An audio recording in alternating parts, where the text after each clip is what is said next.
guys, it's Will, Hong Kong Cinema Appreciation Society. Welcome back to the channel. If you are new to the channel, welcome and thank you for finding us. I hope you are doing well. I hope you enjoyed this video. Hope you like Hong Kong movies. I hope you like Blu-rays and all that other fun stuff that I talk about here, boutique labels, whatever else we're chatting about on a daily basis. If you are not subscribed and you could subscribe, that would be a huge, huge help to the channel. I know I say that all the time, but it really does help. We're on the road to 7,000 subs right now, which is mind-blowing and very humbling to me. And I thank you all so much for finding us, for subbing, for sharing our videos, for commenting, for just being engaged in the community. It's really mind-blowing that we get to do this and that so many people seem to enjoy it. And then I want to give a quick shout out to our patrons, without whom this channel would not be running in the way in which it is running. I do wicked early release videos. I do exclusive content in Patreon, a lot of direct messages between me and the patrons in there. So if you need like a direct and easy way to communicate with me, you can always jump in there. No pressure, obviously, but we hugely appreciate everyone who signs up in there. So let's jump right into this video. It is a Blu-ray review. It is Magic Cop. Hell yes. I'm excited to talk about this movie. I knew basically nothing about this film when it was announced, and I'm really, really happy that 88 put this out. Stars Ching here, and this was released in 1990. The 88 release, I believe, July 25th of 2023 is the release date for that. This is both region A and B, so you can watch this in either place. This was directed by Stephen Tong-wei, and it stars Lam Ching-ying. Like I said, it also stars Michiko Nishiwaki, Wilson Lam, Michael Mui, Wong Mei-hwa, which is, in this, interestingly enough, I really liked her in this movie. Her part is not particularly substantial. She's kind of there as like, to have like a young woman in it, to have a kind of a romantic plot. She's kind of plays like a similar character as the Maggie Chung character in Police Story, but she's very like lively, and she's very she holds the screen really well. She's like a good presence on screen. She's very like, she has this kind of inherent sense of like decency and kindness about her. She's a really good addition to the cast. And she was only in 4 movies. This was her third. This was 1990. Her next movie was 2001, and then that's it. She hasn't acted since then. So to show off the, and let me tell you a little bit about Stephen Tong-wei, who directed who directed this film. He was an actor in Shaw Brothers movies. So he was in Executioners from Shaolin. He was in The Valiant Ones, The Shaolin Plot. He was in Enter the Dragon, not a Shaw Brothers movie, but a very, very famous film that you probably heard of before. And then he was in Hong Kong Godfather. He was in Hocus Pocus, which is how he ended up getting the directing gig for this movie. So there's an interview with him on here that's really good. It's like 36 minutes long. I'll talk a little bit more about this later. So the first thing that I noticed about this release when I opened the package up, when I got it in the mail, is that it is thinner than a standard 88 films, or just kind of generally speaking, boutique Blu-ray slipcase release. I really like this slipcase artwork by Sean Longmore. It's not just that I like the artwork.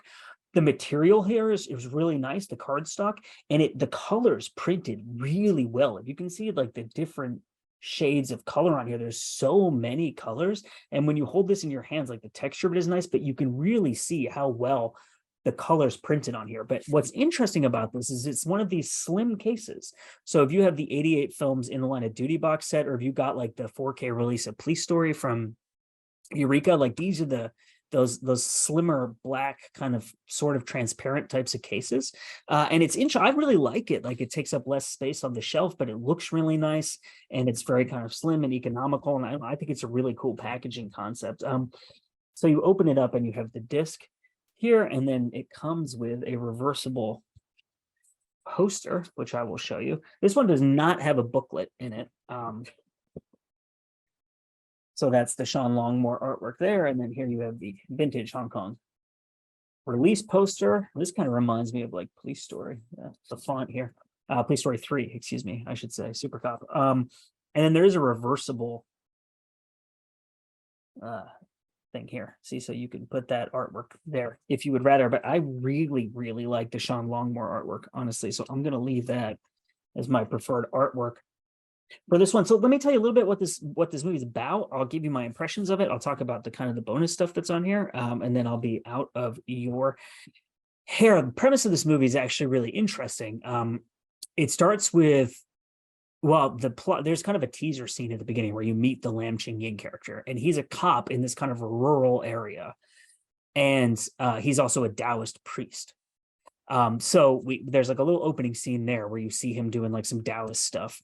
And then we cut to, which is actually, it's a very clever opening because it introduces the idea that there are supernatural elements to the movie before the start of the story. So they were already in the mindset of knowing, okay, and the script for this movie, I'm going to talk about this in detail later.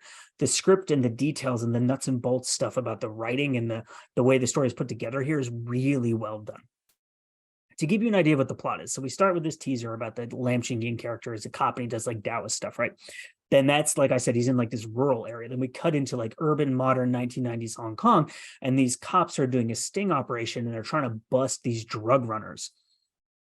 There's something very odd about that. I don't want to spoil anything about this movie because it's a really fun journey. Something very odd happens. And there's an autopsy, and it's kind of like, what is going on here? Like, this is not normal. And because the drug runners are using kind of like black magic as part of it's a bananas kind of setup. It's like classic Hong Kong, like late 80s, early 90s, like what's going on in this movie? But it's very original, it's a very original premise. So something very odd happens, and the Lam Ching-ying character is coming into Hong Kong to identify a body, the body of someone who dies in this drug bust, and he's like, no, this is weird. This is weird. Black magic is happening here. So he gets involved. And then it turns out the boss of the cops in like who are investigating this case, he's the former partner of the Lam Ching-ying character. The Lam Ching-ying character used to be like the star of the department, but because of his Taoist stuff and his like commitment to preventing evil, even if it goes outside the bounds of the law, he was kind of ostracized to this community out in a rural area, kind of in the middle of nowhere. So it's really good characters in this movie. So then you just have this investigation basically where you have this older cop who's like this Taoist guy with these younger, modern, like Hong Kong city cops. So you have this kind of buddy cop element to the story there. And then Lam Ching-ying's niece is with him when he comes into the city. So she stays with him, and there's like a romance plot between her and one of the cops. And there's like a couple like little funny scenes, but overall, this movie is like a really, really good combination of like a 80s, 90s Hong Kong police procedural and a kind of a supernatural, like ghost witchcraft type of movie. The only thing I could really think of to compare it to that would be a kind of a good similar point of reference would be Vampire's Breakfast, which is a movie I absolutely love, which I think came out right around the same time, if not in the same year. I don't remember exactly when that movie came out. That movie is about a reporter who's investigating a series of bizarre deaths. And it turns out there's a vampire involved, and it has this kind of creepy John Carpenter 80s slasher movie kind of ambiance. This movie has a very similar ambiance. This film has a very, very strong ambiance, great music. I really like the kind of the visual design of it. It has that classic Hong Kong blue color. It's a really well put together and very thoughtful film. And in the interview on the disc with Stephen Tong Wei, who's the director, which, like I think I said, it's 36 minutes long. Like, this is a really, really substantial and fantastic interview. He talks about how like they didn't have a big budget, but they wanted to do a supernatural movie. Because they didn't have a big budget, they knew they couldn't do a period piece because they couldn't do the sets and the costumes and all that stuff.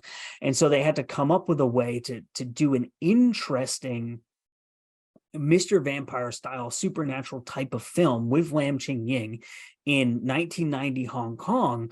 And because they were setting it in the city in contemporary times, they had to ground it. They had to make the characters relatable. They had to make it so the audience wouldn't reject the premise right away and say, this is too like outlandish and ridiculous.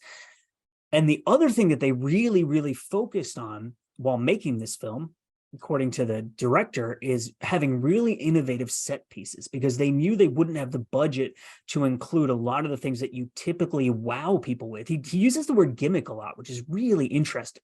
And he talks about how, like, you know, he's like, if you look at Mr. Vampire, Deadly Encounter of the Spooky Kind, they have these big sets, these costumes, these elaborate set pieces within these really cool sets and stuff like that. And that, in a way, is a gimmick, because it's something quick and easy to draw an audience into the film that will attract an audience being like, oh, this is really cool, whatever. They didn't have the budget for those types of what he calls gimmicks. So he basically talks about how we had to come up with set pieces we could do on our budget that would be really innovative and essentially be the gimmicks that would draw people into this film. And the set pieces in this film are really, really startlingly original. So there's a scene where the Lam Ching-ying character, and who we eventually find out is the villain, I'm not going to spoil who this person is, Lam Ching Ying is outside of this house, and the villain is inside of the house. Lam Ching Ying has used like his Taoist powers basically to take over a body. The villain has taken over a body inside the house. So Lam Ching Ying has this body outside of the house. Those bodies are connected through like a kind of like a spell. And so they're each using the bodies they're controlling to fight each other in different locations. It's really, really cool. And I don't know how well I'm explaining this, but it's just a really well done and really, really interesting and original scene. There's an other scene where Lam Ching Ying, along with the two cops who are I think they're played by Wilson Lam and Michael Mui, the three of them end up getting in this fight with this like zombie character essentially who's being controlled by the villain. And they're in like this kind of contained location. It's basically like kind of a hallway. And it's just a really innovative scene that involves the Taoist magical kind of stuff and like martial arts and fighting and the use of the set as like, you know, people are hiding and running away from each other. And it's like this kind of chase fight Taoist scene. It's really well done. The integration of the Taoist magical elements of this film into like a modern procedural detective type of story is so well done. Everything is so organic, and it's not just that it's organic and that it fits the material perfectly. You never think, well, that doesn't make any sense, or where did that come from, or why can this person do that, and why can't this person do this other thing? It's all so well set up. And everything is explained. Like the Lam Ching Ying character will sometimes just kind of like step outside of what's going on and say to like one of the you know, the cop characters, I'm doing this because of X, Y, and Z. Or like, we know that this bad person is probably here because if you look at those things over there and this thing over here, it's like a perfect location for this type of black magic. And like, it's organic because he knows that the two cops who are with him don't understand what he's doing. So he has to explain it to them so that they can follow along with him. And yet it's also a way that the story can tell the audience, or the filmmakers or whatever, can tell the audience, hey, this is what's going on now, so that you can follow us. The integration of those magical elements, the just nuts and bolts strength of the storytelling, scene to scene, sequence to sequence, and the real contemporary 1990 procedural grounded kind of drama film is really, really good. It's like a very well made film. And when you see the interview with the director on this Blu-ray, you can tell that they put in tons of work to get all the pieces there so that the movie would work well. And it works really, really well. I really enjoyed this film. I was engaged with this story the entire time until the very end, when there's a big set piece and you're basically like, you're finished with the story. And then you have the final showdown between the heroes and the villains. And the final set piece in this movie is nuts. And there's this device they use in this movie a couple times. It's really good, that creates a lot of like really good, it's like a little bit of a laugh and a little bit of oh crap within the scene when you're getting really into like the drama of the scene. One of the cops is a little bit clumsy, and this is well set up in the film so that we believe it when it happens. There's two specific instances I can think of where he's trying to like grab something or stop something from fall, whatever, and he misses it, and like he trips or he hits his arm on the wall or something like that, and it's like this like kind of moment where you're like, oh no. But it works so well because it's organically woven into who the characters in this movie are really, really good. The Lam Ching Ying character, right, as this, he has this inherent conflict because he is a cop, so he has his duty to uphold the law, but he is a Taoist priest, so he has a duty to his gods and his belief in the heavens and his belief of what is right and wrong, and he is willing to step outside the law to serve the Taoist side of himself. So you hear a character kind of early in the film saying he's an amazing cop, but he's a problem. Oftentimes when you hear people say stuff like that in movies, it's not reiterated for the actions and the development of the story. It's just cheap information you're given through dialogue to make you think a certain way about a character. In this movie, you really see, continually scene to scene, how he's a big freaking problem. Like, he's really good at what he's trying to do, but what he's trying to do is not always the job he's supposed to be doing. And you could see how he would be really, really, really irritating to a police force that is beholden to public opinion and it must answer to, you know, the press and to the public and stuff like that. So when someone says he's a problem, you then see scene to scene how he's a problem. So it's really, really well done. Like, I can't stress enough, just like the nuts and bolts level craft of storytelling in this movie is just really good. I was really impressed with it. I'm just looking at my notes here to see if there's anything else I wanted to mention, but I think I covered most of what I wanted to talk about here. Character relationships are really, really good in this movie too. It's worth mentioning, like, this is something that Sammo Hung talks about a lot. He doesn't like just having individual unique characters. He likes having great relationships between the characters. And you see that in this movie. Like, each character is really well developed and has quirks and multifaceted kind of personality. And that creates complicated relationships with the other characters, because there are things like the Lam Ching Ying character and the Wilson Lamb character. Parts of their personalities really, really irritate one another, but parts of their personalities are really suited to one another. So they drive each other nuts, but they also in some ways have a lot of respect for one another. It's a really interesting relationship. So I just really enjoyed this movie. It's a very, very solid, interesting, unique, original film with really, really good craft elements. I cannot emphasize enough.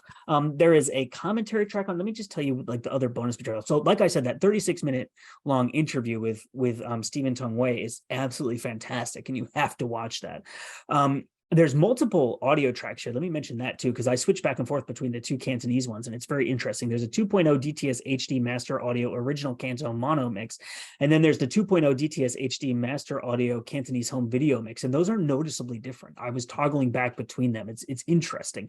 I don't know if I possess the technical knowledge to explain to you how they're different, but they're definitely different. And then there's an English dub, and then there's a Taiwanese cut of the film on here that has an alternate score that's presented in standard definition.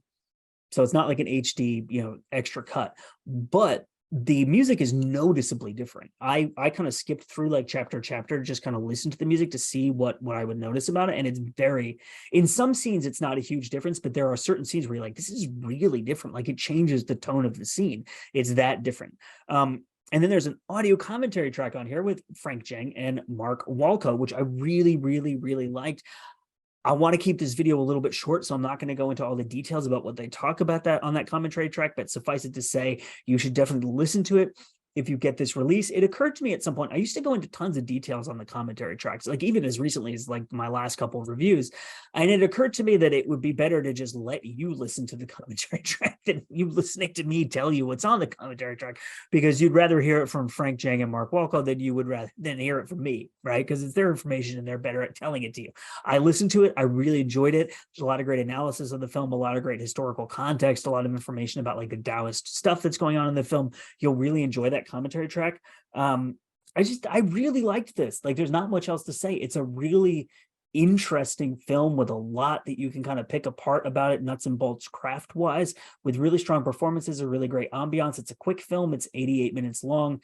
Yeah, I mean, check it out if you're into like John Carpenter type of movies, if you're into like police procedurals, if you're into Hong Kong kind of spooky, like Vampire's Breakfast, L'Esprit d'Amour, the Ringo Lam film, like Haunted Cop Shop. Obviously, this is less of a comedy than that, but like those types of films, or like even The Dead and the Deadly, even though this is set obviously in 1990 Hong Kong, not in the historical past. I highly recommend this. And this is also known as Mr. Vampire 5 sometimes.